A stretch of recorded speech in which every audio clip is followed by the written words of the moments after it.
he's really struggled immensely. So, Mo has raised his question: should he be moved to the bullpen for the rest of the season? Me personally, I think he should stay in the rotation. But I want to hear what you guys have to say first before I go on my rant. Well, you know what? I mean, at this point in the season, the Jays need starters because thank God they designated Edwin Jackson for assignment, so we don't have to see any more of that mess. But they need starters right now. And once you see guys like Ryan Barucki come back, and if TJ Zook ends up panning out at all this year, maybe see him eventually. But for right now, you need Aaron Sanchez. I mean, as much as he's been absolutely atrocious, and when you have walked the most amount of guys in the league, you're not going to do very well. It's just not. Your stuff isn't the same. Plus, you're not throwing strikes. It just adds insult to injury, and it's crazy because I think, if I'm not mistaken, in the first month or two, he was pretty damn good. Same with he was kind of in that realm of Marcus Stroman. And then once the calendar turned, I think it was to June, or maybe it was May. I'm not too sure if it was May or June. Yeah, May. But yeah, May. He was awful. I mean, he was absolutely atrocious, missing pitches, throwing a lot of meatballs, and there were times where you see positive things. You're like, well, that's more like Aaron Sanchez. And then the next inning, he gets absolutely destroyed. So, I don't know. I think you need to keep him in the starting rotation just because of numbers game right now. But once the Jays do have enough starters, if they don't move Aaron Sanchez, which it might be kind of hard to do, I think you got to put him in the bullpen. Not just because he might be better there. I think for his sake. Because you throw him out there into the bullpen, he might revitalize his career. If he has a great time there, they might try him again in the rotation. Who knows? It might go well. Or he could just be a dominant guy in the end of the bullpen. And as we've known with the change of the big leagues now, that's the prim of the prop right there. A lot of people look at those late inning relievers now. Look at the Yankees. That bullpen is unbelievable. So, I don't know. If it's all about money for him and wanting to make the most amount of money, yes, you want to be a starter, but it's not working. So, I think for right now, though, you have to keep him in the rotation. Yeah, and for Aaron Sanchez, just one word is inconsistency. And you even saw yesterday, he was actually pitching pretty good the first 3 innings, I believe. And you actually saw him hitting his spots. You actually saw a nice curveball from him. But once he goes through the second time in the order, and maybe even the third time, he really starts throwing meatballs, as he said, and he really just doesn't look like himself. And personally, I want to see Aaron Sanchez as a starter. We all do. We want to see the kid really do well. But maybe it is in his best interest to maybe even after we trade Ken Giles to maybe put him into the closer role, or maybe see how he does there. Maybe even just pitch 1 innings. See, his stuff really plays effective in the bullpen, and he's the prototypical 1-inning guy, kind of like what the Yankees bullpen is built out of, all those top-line pitchers. So it's interesting to see.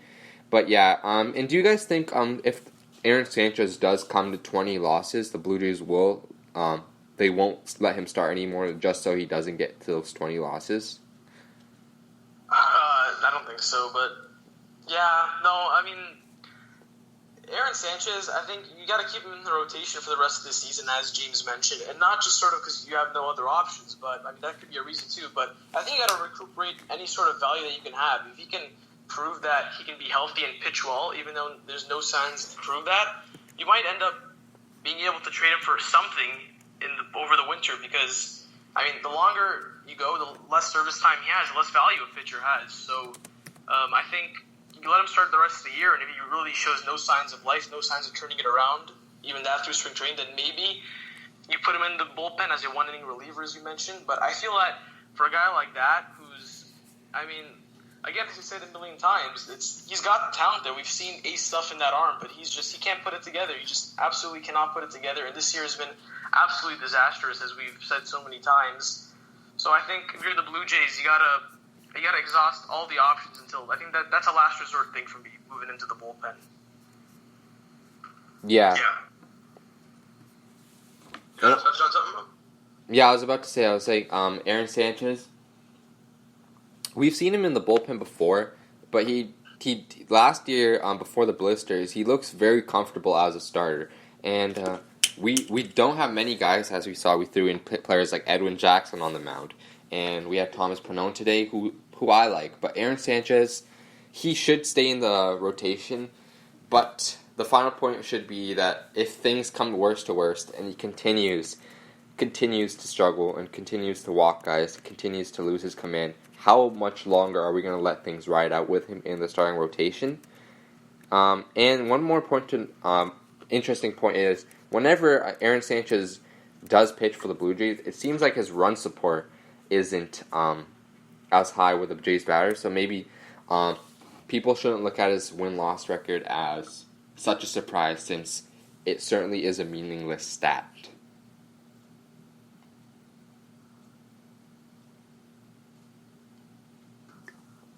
Anything else that anyone wants to add? Are we good? No, I'm just kind of done talking about Aaron Sanchez. Happens too much. Oh yeah, no, we've been there. Now we're sort of going to go more into who will be here and who won't be on August 1st. And we mentioned again, there's only one trade deadline this year. There's no waiver or non-waiver, just one final deadline. So guys are going to have to go out there and get their guys, the guys that they want to acquire, contending teams, of course, before August 1st. So do you think that the July 31st trade deadline, being the only deadline in the MLB this year, that could have an impact on the return some guys get, or do you think it'll have a positive or negative return? Well, like, what impact do you think it'll have? I think if you're the Blue Jays and you look at, a guy like Marcus Stroman, because he's obviously the prime name we're hearing about most often. It's all about service time. For rental guys, you don't get much. You look at Josh Donaldson, you got Julian Merriweather, who we haven't even seen him yet. So for Marcus Stroman, obviously, I think if I'm not mistaken, next year is his last year before free agency. I'm pretty sure that's the case. Yeah. You have a full year of him, then and then you can re-sign. So the time to trade Stroman is now. If they're going to trade him, if they're going to re-sign him, then you do so. But if you're going to trade Marcus Stroman, you do it now. And I don't know if it makes an impact having just a one trade deadline. It might, because teams are more, I guess, I wouldn't say sporadic, but more or less their needs have to be filled. There's no second deadline that you can make it a trade for. They have to get it done then. And that's the way it should be, ideally, in sports. I don't know why they have two anyways, but that's just my opinion. But if you're the Blue Jays, it's tough. You want to get maximum value for Marcus Stroman, but you don't want to wait too long. So I still think they can get a lot for Stroman. I think Ken Giles is another guy who I think he has another year of arbitration as well. So I think if you're not going to re-sign these guys, you move them now for pretty damn good value. Yeah, no doubt about it. Thoughts on? Oh, sorry, Bo. I was going to ask a quick question before you go. My bad. What are your thoughts on potentially packaging those two guys? You have a dynamite reliever like Ken Giles and a good starter like Marcus Stroman. Instead of trading them both for, let's say, decent returns, one way and the other, trade them all for an excellent blue chip type prospect. Is that something that you'd be interested in, putting all your chips in on one guy, but that guy being a potential star, or just going for guys that can sort of fill a role?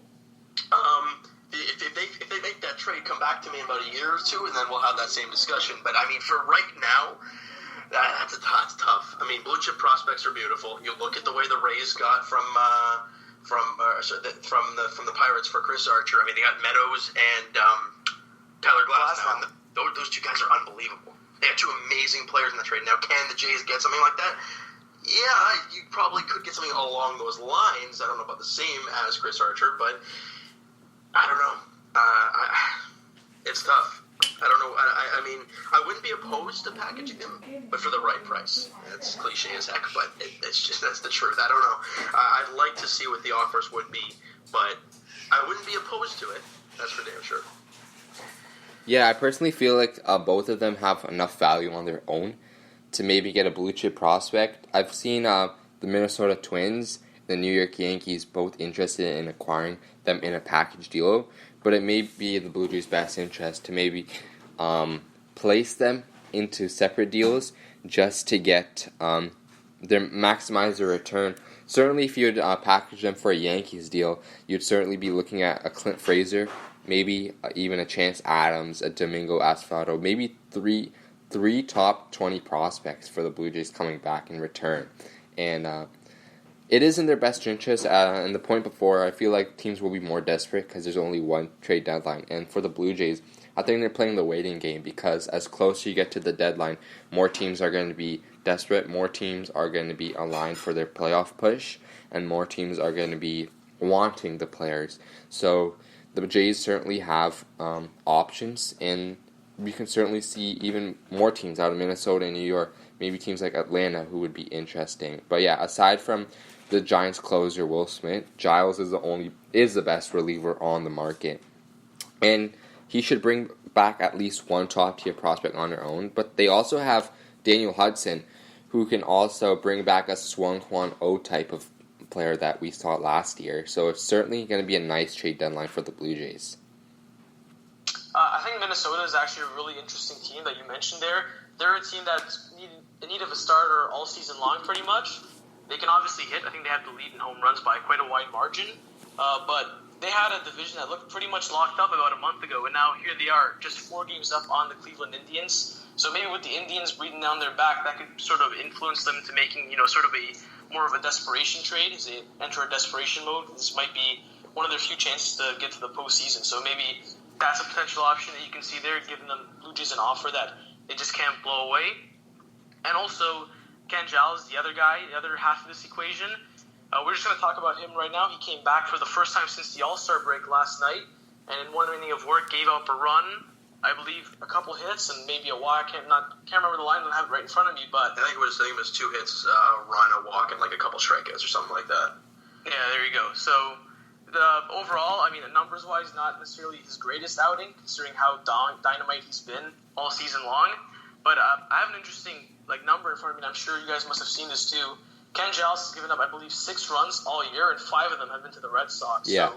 So he struggled against the Red Sox, but everyone else he's been dominant. Is that something that the Blue Jays can sort of put out there for a potential suitor? Maybe the Red Sox, a team that are interested in Giles, that could entice them more. They won't have to play the Red Sox anymore. Yeah, and if you look at the Red Sox, Brandon Workman's good, but I don't know. Their closer hole has been a really interesting spot this year. And I think it was Mo, you brought up the Atlanta Braves, and that's a team that I've always been intrigued about because I think their minor league system is stacked with young guys. Obviously they were bad for so many years, so that's what happens. But I think you look at the Atlanta Braves as a team because, as you mentioned, if Boston is a team that lights up Giles, well, Atlanta's in the National League. They wouldn't see him to the World Series unless they get there. And a guy like Marcus Stroman, if you can package a couple of Stroman and Giles to a team like Atlanta with that good of a prospect pool, you can get quite a bit back. Now, you mentioned Will Smith, I think it was, out of San Francisco. Look, we're starting to hear that San Francisco might actually not be sellers because I think they're beating everyone right now. Killing it. So if that ends up being the case, and I think it's probably kind of a long shot right now, but anything can happen in baseball. We all know that. If Will Smith ends up not being available by trade because they're going for it, Ken Giles is the only guy there. And that means the value will be there. And if we're talking about starters who could be possibly moved, Stroman's the top guy. So the Jays are in a really good situation right now when it comes to, trade value for these two guys. Both are having great seasons. Both are the top of their class when it comes to possible trade candidates. I don't know. I kind of like Giles to the National League now that I've heard the stat about the whole Boston Red Sox thing because I don't know. There's a lot of teams who could use bullpen help. Yeah, I don't think NL teams will be worried about trading Giles, even if he gives up runs against the Red Sox. And as you mentioned, the Blue Jays are in a good position where they can easily trade their players to an open market where teams are willing to take on players. And you said I mentioned the Giants who are in a hot streak, but also the Rangers who are playing for a playoff push, and they have a really top starter on the market, Mike Minor. And if Mike Minor isn't moved, then Marcus Stroman undoubtedly is a top name on the market, and he's a hot commodity with playoff experience, and he always rises to the occasion. So for the Blue Jays, they should be really looking forward to this deadline. After losing the deadline this year, it's certainly possible that the Jays could be a big winner of this year's 2019 trade deadline. Just kind of hoping. Are you guys at all worried? Are you guys at all worried about the possibility that Giles has passed when he was with Houston, losing that closer role back in the 2017 playoffs and that altercation that he had with AJ Hinch, the Astros manager, do you think that could come back and possibly haunt the Blue Jays as teams would be a lot more weary to trade from